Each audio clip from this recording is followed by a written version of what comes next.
अरिहंत परमात्मा महाविद्य क्षेत्र में विराजमान, जिनकी अनंत अनंत कृपा हम सब पर बरस रही है, ऐसे परमपिता परमात्मा देवादिदेव क्षमा शर्मन त्रैलोकीनाथ, तीनों लोकों को एक साथ जानने और देखने वाले उस प्रभु को अनंत अनंत नमन कृतज्ञता।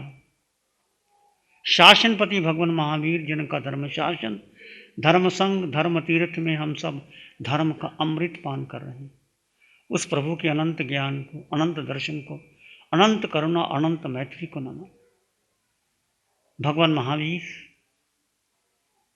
24वें तीर्थंकर, भगवान ऋषभदेव पहले तीर्थंकर, दोनों का संबंध बहुत पुराना है। हमारा और आपका भी संबंध कब से है? कब से है? हम सभी अनादि काल से जन्म मरण के चक्कर में उलझते जा रहे हैं, परंतु जीवन की गणना कब से शुरू होती है? जब सत्य का बोध होता है, जब आत्मदृष्टि मिलती है, जब जीव और अजीव का बोध प्राप्त होता है, जब व्यक्ति जानने लगता है कि मैं कौन हूँ, मेरे जीवन का लक्ष्य क्या है। कोई सतगुरु बोध देता है, कोई अरिहंत की कृपा बरसती है, या तुम अपना इतना तुम्हारा पुरुषार्थ होता है, किसी तीर्थंकर के समोसरण में चले जाते हो, या तुम्हारा पुण्य इतना प्रबल होता है कि सद्गुरु तुम्हारे पास पहुंच जाता है और तुम्हें बोध करवा देता है कि तुम कौन हो। ढूंढो अपने आप को, ढूंढना बहुत बड़ी बात है। बूझो, समझो, ढूंढो कौन हूं, ये जीवन किस लिए मिला, क्या मिला, क्या मालूम। कितना हमारा कोई पुण्य था, हमने तप किया, हमने ध्यान किया, हमने योग किया, हमने कोई महान पुण्य अर्जित किया। ये मानव का जीवन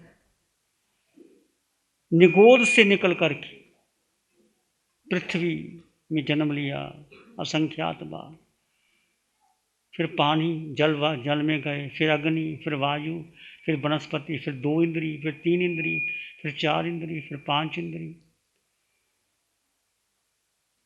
फिर मनुष्य, फिर सन्नी असन्नी, फिर भी मन वाले, बिना मन वाले, फिर भी मानव मिलने के बाद किसी की इंद्रियां पूर्ण नहीं होती, किसी को अच्छा घर नहीं मिलता, किसी को धन नहीं मिलता, किसी को संस्कार नहीं मिलते। तुम्हें सब कुछ मिला, मानव का जीवन मिला, धर्म मिला,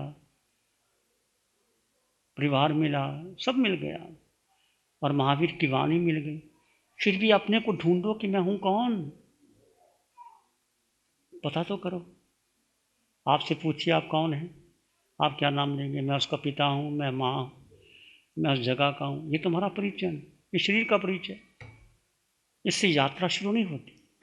यात्रा की शुरुआत कब होगी? जब आप अपने को जान लेंगे।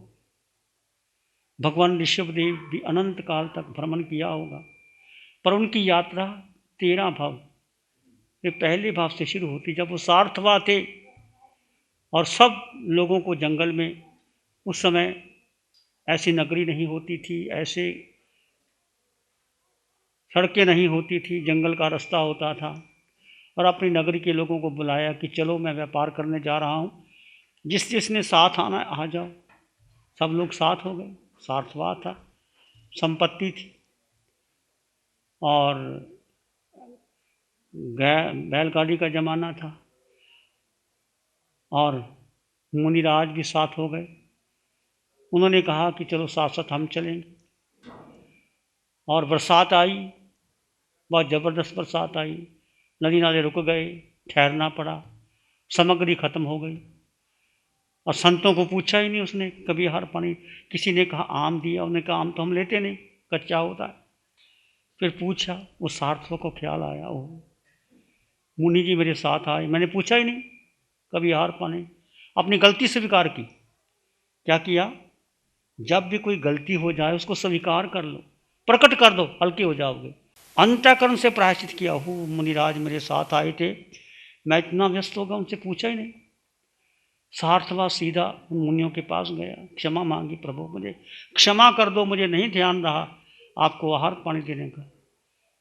4 महीने बीत के मुनियों ने आहार नहीं किया। कितने उच्च कोटि के मुनि होंगे, आहार नहीं मिला, अपने ध्यान में तप में लीन थे। फिर देखा कि प्रासुक आहार मैं क्या दूं। घी का घड़ा, जैसे छाछ, घी, दूध, मक्खन, दही आप घर में रखते हो, कोई मुनिराज आते आप देते हो, और रास्ते में जरूर देना। चलते आप जाते हो कि मुनिराज आए तो अपना पानी रखो, छाछ रखो, ताकि मुनियों को। तो उस मुनि सार्थवा ने कहा, हो मैंने कुछ नहीं दिया, लाया सामने कि घी का घड़ा, प्रभु गुरुदेव मैं भूल गया, ये प्रासुक कृपा करो। मुनियों ने कहा ठीक है, आपने अपना पात्र रख लिया। किसी देव की दृष्टि गई कि देखते हैं इसके मन में भावना कैसी। उन्होंने दृष्टि बदल दी मुनियों की, और वह घी कहाँ डालता है, पात्र में। पात्र भर जाता है और घी डालता रहता है। वो कहता है घी मेरा नहीं गया, मुनि का गया, मैं तो मुनि के पात्र में डाल रहा, मेरा देना, मेरा घी नहीं जाता, मुनि के पात्र में डालना। ऐसे शुद्ध भाव से दान दिया तो पहला भाव शुरू होता है। उस सार्थवा से उनको समकत की प्राप्ति होती है। और 13 भाव में भगवान ऋषभदेव तीर्थंकर बनते हैं, चक्रवर्ती बनते हैं, यात्रा शुरू होती है। इस प्रकार का शुद्ध आहार पानी देना और अपनी गलती स्वीकार कर लेना। आप भी बहुत अच्छे भाव रखते हो, मुनियों को लेने जाते हो, छोड़ने जाते हो, आहार पानी का प्रबंध करते हो। शुद्ध आहार पानी देना आपकी बहुत बहुत कोई पुण्य होता है जब कोई शुद्ध आहार पानी आप अपने भाव से देते हैं। और उसी जगह भगवान ऋषभदेव देशना दे रहे हैं। मारीची किसका पुत्र था, भरत महाराज का पुत्र थे। मारीची बाहर साधना कर रहा था, भरत दर्शन करने आए भगवान ऋषभदेव, मंदन किया और पूछा, प्रभु आपकी तरह कोई तीर्थंकर, कोई महापुरुष यहाँ है? तो भगवान ऋषभ ने क्या उत्तर दिया, हे भरत, तेरा ही पुत्र जो बाहर मारीची बैठा है, वो चाहे संयम का पालन नहीं कर रहा, उसकी श्रद्धा सत्य है कि मैं पालन नहीं कर रहा, जाओ भगवान के पास, जो भी कोई आता भगवान के पास भेजता, दीक्षा देते। श्रद्धा पक्की थी पर पालन नहीं कर रहा था। तो भगवान ऋषभदेव ने भरत को कहा, भरत ये मारीची यही 24वां तीर्थंकर बनेगा, और क्या होगा, वासुदेव बनेगा, चक्रवर्ती भी बनेगा। ये भरत को पता लगा तो भरत बहुत खुश हुआ, जाके मारीची को वंदन किया और बताया। मारीची बहुत खुश हो गया कि मैं चक्रवर्ती भी बनूंगा, वासुदेव भी बनूंगा, तीर्थंकर भी बनूंगा। नाचने लगा, अभिमान आ गया। इसी को नीच गोत्र मिलना पड़ा। तो कहाँ संबंध, पहले तीर्थंकर और 24वें तीर्थंकर का संबंध कैसे बना? भगवान ऋषभदेव को केवल ज्ञान था। जिसको केवल ज्ञान हो जाता है वो सब जान लेते हैं, तीनों लोकों को एक साथ जान लेते हैं और क्या करते हैं, अनुभव कर लेते हैं। तो ऐसे भगवान महावीर की यात्रा शुरू होती है नैसार के भाव से, और 27 भाव से वो मोक्ष चले जाते हैं। चक्रवर्ती भी बने, वसुदेव भी बने, नरक भी गए, पशु भी बने, शेर भी बने, पर अंतिम 24वें तीर्थंकर बन करके सारे 12 वर्ष की साधना के बाद भगवान महावीर सिद्ध, बुद्ध और मुक्त हो जाते हैं। तो हमें क्या शिक्षा मिलती है कि भरत चक्रवर्ती भगवान ऋषभदेव के पुत्र थे और चक्रवर्ती थे। औषधशाला में उनको चक्र रत्न प्राप्त होता है, राज दरबार में बैठे 3 बधाइयाँ आती हैं कि चक्र रत्न का उत्पन्न हो जाना, पुत्र रत्न की प्राप्ति होना और प्रभु को केवल ज्ञान हो जाना। तीनों एक साथ। भरत ने सुना और भरत ने किसको महत्व दिया?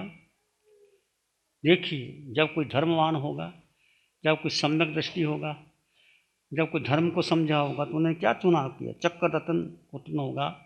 वो जा सकते थे कि चक्र रत्न उत्पन्न हुआ है, जाके मैं देखूं, और वो पुत्र भी पैदा हुआ, नहीं गए। भगवान को केवल ज्ञान हुआ और भगवान के दर्शन करने चले गए। कि भगवान के दर्शन करना अति आवश्यक है। भगवान के दर्शन किए, अपने को धन्य माना कि पुत्र तो को बाद में भी देख लेंगे, चक्कर रत्न तो बाद में मिल जाएगा, पर भगवान के दर्शन करना कितनी बड़ी बात। वही भरत चक्रवर्ती बना और मोक्षगामी बना, और कितने रिजु थे, कितने सरल थे। और ईसा भवन में, शीशे के महल में अंगूठी उतरी और देखा, सुंदरता खत्म हो गई, सारे आभूषण उतार दिए, और ये शरीर, ये सुंदरता जिसको मैं कहता था, चिंतन किया, मनन किया, बार बार चिंतन किया, और क्या हो गया? केवल ज्ञान हो गया। परंतु बाहुबली को नहीं हुआ। बाहुबली 1 वर्ष तक क्या कर रहे थे? कौशिक में खड़े थे। हम 2 घंटे, 3 घंटे, 4 घंटे भी खड़े नहीं हो सकते। वो 1 वर्ष तक इतनी चिंतन किया कि मैं हाथी के ओहदे पर बैठा हूँ। विचार किया, क्या विचार किया? अभिमान, प्राइड है फाल, गिर गया। क्या अभिमान था कि मैं भरत को वंदन कैसे करूं? बस केवल ज्ञान चक्कर काट रहा था। विनय भाव आया, समर्पण का भाव आया, श्रद्धा का भाव आया, पांव उठाया, केवल ज्ञान प्रकट हो गया। हमें भी अभिमान नहीं करना चाहिए। हमें भी कोई सतगुरु, कोई गुरु, कोई तपस्वी, कोई ब्राह्मण, कोई आए, उनको शुद्ध आहार पानी देना चाहिए और अपने जीवन में भेद ज्ञान को प्रमुखता दो। भेद ज्ञान क्या है? कि शरीर और आत्मा भिन्न भिन्न है। शरीर नाशवान है, आत्मा अजर अमर विनाशी, सत्य चित्त आनंद, उसको जीवन में अपनाओ। बाकी सब संसार चलता रहेगा। धीरे धीरे आत्म साधना पर आओ। एक बेसिक ध्यान शिविर होगा और आपको बहुत समझ में आएगी कि शरीर आत्मा भिन्न कैसे होता है। छोटे छोटे ध्यान के अनुभव आएंगे। मैं कौन हूँ, मेरा क्या स्वरूप है, मैंने कहाँ जाना है। श्वास सोहम का ध्यान होगा, कुहम का होगा, मैं मेरा का होगा, योग निद्रा होगी, प्राणायाम होगा, आलोचना होगी, और 6 घंटे में ही आप बहुत कुछ सीख सकते हैं। इसलिए अपने जीवन में धर्म को महत्व दो, साधना को महत्व दो, तभी आपका जीवन सुंदर होगा, सफल होगा। ध्यान करेंगे, आंखें बंद, मन वचन काया शांत, शरीर शांत, विचार शांत, सृष्टि शांत, वातावरण शांत, हर दिशा, हर किनारा शांत शांत शांत। सिर के सिरे से पांव के अंगूठे तक अपने भीतर शुद्ध चेतना का एहसास कीजिए। तुम केवल आत्मा हो, तुम केवल आत्मा हो। शरीर भिन्न, आत्मा भिन्न। अपने भीतर के आत्म तत्व को एहसास कीजिए। आत्मा निराकार है, अकेली है, संपन्न है, परिपूर्ण है। जो आप देखते हैं, सुनते हैं, चखते हैं, खाते हैं, पीते हैं, देखते हैं, वो आत्मा की उपस्थिति में होता है। आत्मा के जाने के बाद शरीर की कोई कीमत नहीं। इसलिए आते जाते श्वास को केवल जानो और देखो और अनुभव करो। मैं एक शुद्ध आत्मा हूँ, एक शुद्ध आत्मा हूँ।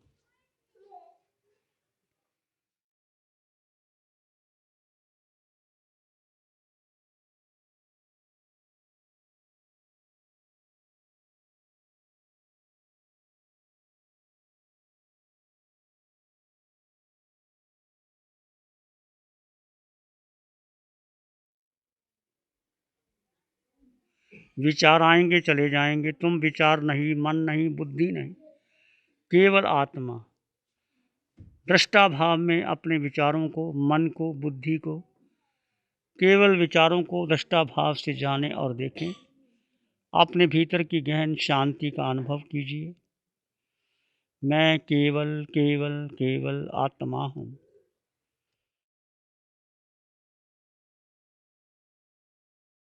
देखो अपने आप को, जानो अपनी आप।